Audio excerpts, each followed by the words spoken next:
नमस्कार साथियों, स्वागत है आपका हमारे YouTube चैनल में।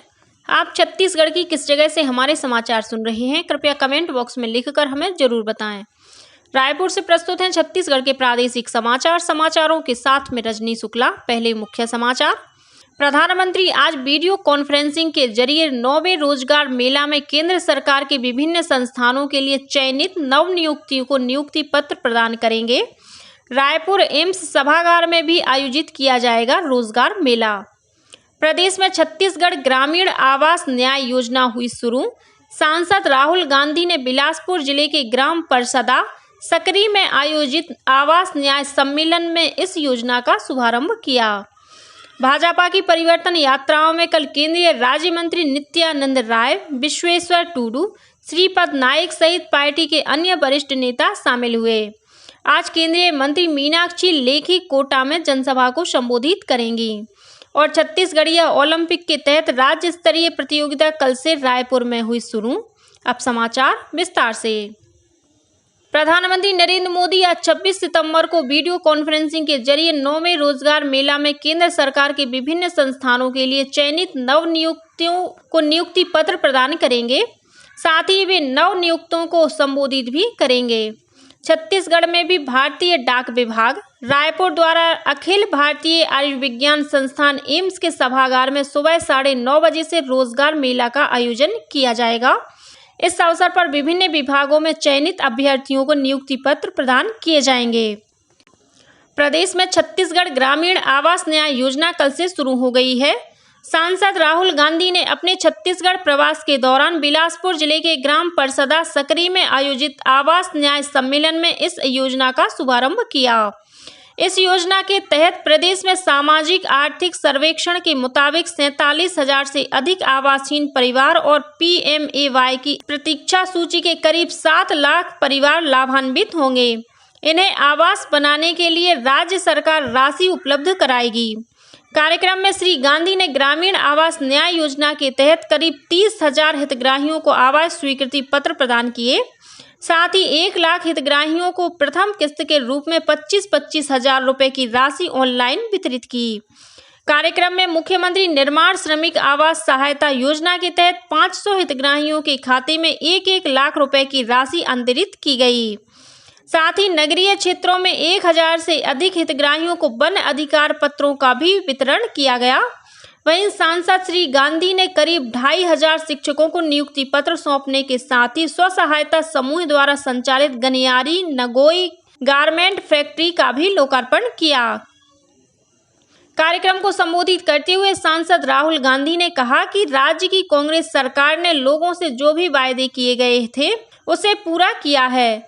कार्यक्रम में श्री गांधी ने लगभग 670 करोड़ रुपए के 414 विकास कार्यों का लोकार्पण और भूमि पूजन किया।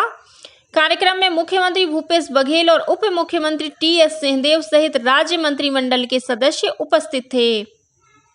इस बीच भाजपा की राष्ट्रीय उपाध्यक्ष और सांसद सरोज पांडे ने एक पत्रकार वार्ता में कहा कि प्रदेश के 16 लाख से ज्यादा लोगों को अब तक प्रधानमंत्री आवास योजना का लाभ नहीं दिया गया है। उन्होंने जानना चाहा कि राज्य सरकार छूटे हुए लोगों को कब तक आवास उपलब्ध कराएगी। उन्होंने राज्य सरकार पर आवास योजना के नाम पर राजनीति करने का आरोप लगाया।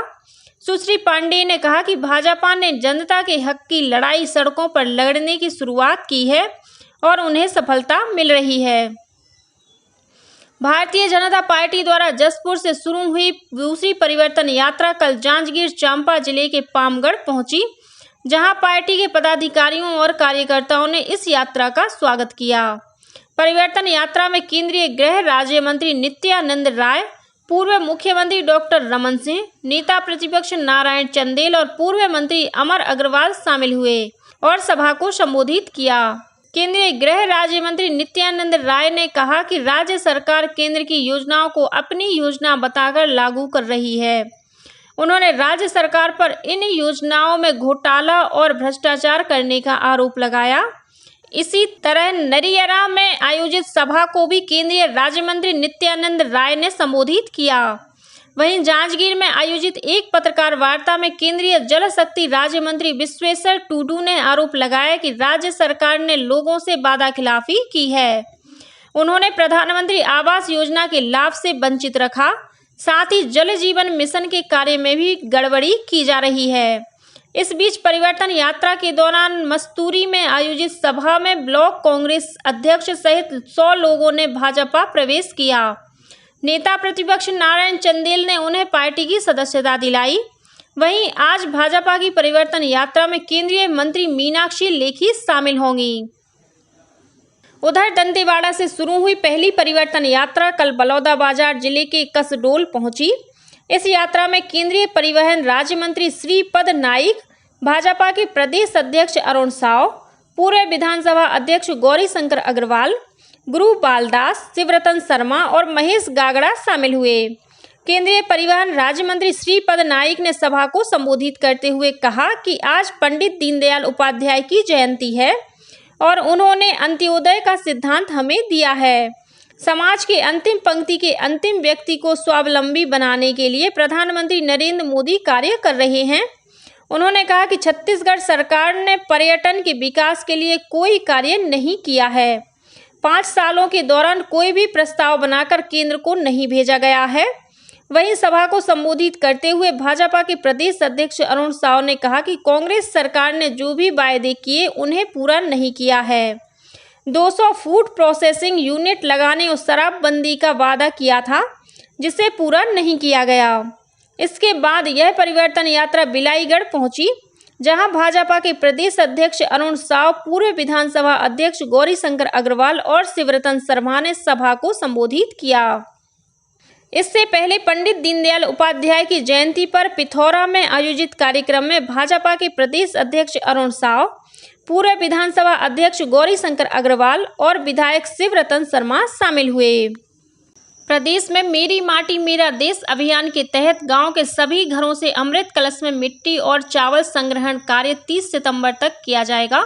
इसके बाद अमृत कलश 1 से 13 अक्टूबर तक विकासखंड मुख्यालय लाए जाएंगे। इस मौके पर देश की आज़ादी में भाग लेने वाले वीरों के सम्मान में कार्यक्रम आयोजित किए जाएंगे। छोटे छोटे अमृत कलश की मिट्टी और चावल को बड़ी कलश में रखकर राजधानी रायपुर भेजा जाएगा। मुख्यमंत्री, उप मुख्यमंत्री, नेता प्रतिपक्ष, सांसद, विधायकों की उपस्थिति में समारोह पूर्वक अमृत कलश राजधानी रायपुर से नई दिल्ली भेजा जाएगा, जहां कलश की मिट्टी और चावल का उपयोग अमृत वाटिका में किया जाएगा।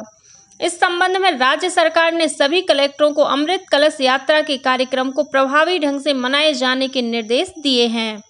इस बीच नेहरू युवा केंद्र कबीरधाम और खेल मंत्रालय भारत सरकार की ओर से बोडला विकासखंड के नेऊर गांव में मेरी माटी मेरा देश कार्यक्रम का आयोजन किया गया। इस कार्यक्रम में युवतियों ने अमृत कलश लेकर लोगों के घरों से चावल एकत्रित किया। साथ ही शहीदों को नमन करते हुए श्रद्धांजलि दी गई। केंद्र सरकार के वाणिज्य और उद्योग मंत्रालय, directorate general of foreign trade और जिला प्रशासन रायपुर की ओर से कल 1 दिवसीय कार्यशाला का आयोजन किया गया। इसमें छत्तीसगढ़ राज्य में जिलों को निर्यात केंद्र बनाने के लिए विचार विमर्श किया गया। कार्यशाला में विदेश व्यापार नागपुर के अपर महानिदेशक डॉक्टर वी श्रवण ने कहा कि निर्यात को बढ़ावा देने के लिए नागपुर के अंतर्गत वर्तमान में 49 जिलों को निर्यात केंद्र बनाया गया है। छत्तीसगढ़ के सभी जिलों को भी निर्यात केंद्र के रूप में विकसित किया जाएगा, ताकि लोगों को ऑनलाइन व्यापार में आसानी हो सके। छत्तीसगढ़िया ओलंपिक के तहत राज्य स्तरीय प्रतियोगिता कल से रायपुर में शुरू हुई। राजधानी के 4 स्थानों पर 27 सितंबर तक चलने वाली इस प्रतियोगिता में संभाग स्तरीय प्रत्येक खेल के विजेता प्रतिभागी और दल हिस्सा ले रहे हैं। छत्तीसगढ़िया ओलंपिक के तहत फुगड़ी, बिल्लस, भौरा, बाटी, रस्सीकूंद, कबड्डी, संखली, रस्साकसी, लंगड़ी दौड़, गिल्ली डंडा, पिट्ठुल, गेड़ी दौड़ और कुश्ती की प्रतियोगिता हो रही है। इस प्रतियोगिता में बच्चे और बुजुर्ग सहित सभी आयु वर्ग के लोग हिस्सा ले रहे हैं। रायपुर स्थित इंदिरा गांधी कृषि विश्वविद्यालय में राष्ट्रीय सेवा योजना के स्थापना दिवस के अवसर पर सम्मान समारोह का आयोजन किया गया। इसमें राज्य स्तरीय सेवा योजना के तहत उत्कृष्ट कार्य करने वाले कार्यक्रम अधिकारियों, संस्थाओं और स्वयंसेवकों को 3 लाख रुपए की राशि और प्रशस्ति पत्र देकर सम्मानित किया गया। समारोह में छत्तीसगढ़ योग आयोग के अध्यक्ष ज्ञानेश शर्मा और इंदिरा गांधी कृषि विश्वविद्यालय के कुलपति डॉक्टर गिरीश चंदेल सहित गणमान्य नागरिक शामिल हुए। बेमेतरा जिले के साजा विकासखंड के ग्राम परसबोड़ स्थित गौठान में 4 गायों की मौत का मामला सामने आया है। इस घटना के बाद भारतीय जनता पार्टी के पदाधिकारी और कार्यकर्ताओं ने गौठान पहुंचकर प्रदर्शन किया। भाजपा कार्यकर्ताओं ने आरोप लगाया है कि राज्य सरकार गौठानों में गायों को चारा और पानी की सुविधा उपलब्ध नहीं करा पा रही है, इसलिए भूख से गायों की मौत हो रही है। और अब कुछ अन्य खबरें संक्षेप में। जीएसटी विभाग ने बकाया राशि की वसूली के लिए एक मुश्त निपटान अधिनियम लागू किया है। पुराने बकायादार व्यवसायी इस योजना का लाभ लेने के लिए आगामी 31 जनवरी तक आवेदन प्रस्तुत कर सकते हैं। राज्य सरकार ने संविदा अधिकारियों और कर्मचारियों के आकस्मिक अवकाश में बढ़ोतरी की है। अब इन कर्मचारियों को 30 दिनों का आकस्मिक अवकाश मिलेगा। बेमेतरा जिले के देवकर सब स्टेशन में कार्य के दौरान 2 ठेका कर्मी करंट की चपेट में आ गए। इस हादसे में एक व्यक्ति की मौत हो गई, वहीं एक अन्य व्यक्ति को गंभीर हालत में अस्पताल में भर्ती कराया गया है। और गरियाबंद जिले के दर्रीपारा में दल से बिछड़े हुए दंतैल हाथी ने किसानों के खेतों में फसलों को नुकसान पहुंचाया। वन विभाग ने मुनादी कराकर 10 गांव के ग्रामीणों को जंगल में नहीं जाने की अपील की है। इसी के साथ छत्तीसगढ़ के समाचारों का ये बुलेटिन समाप्त हुआ। नमस्कार।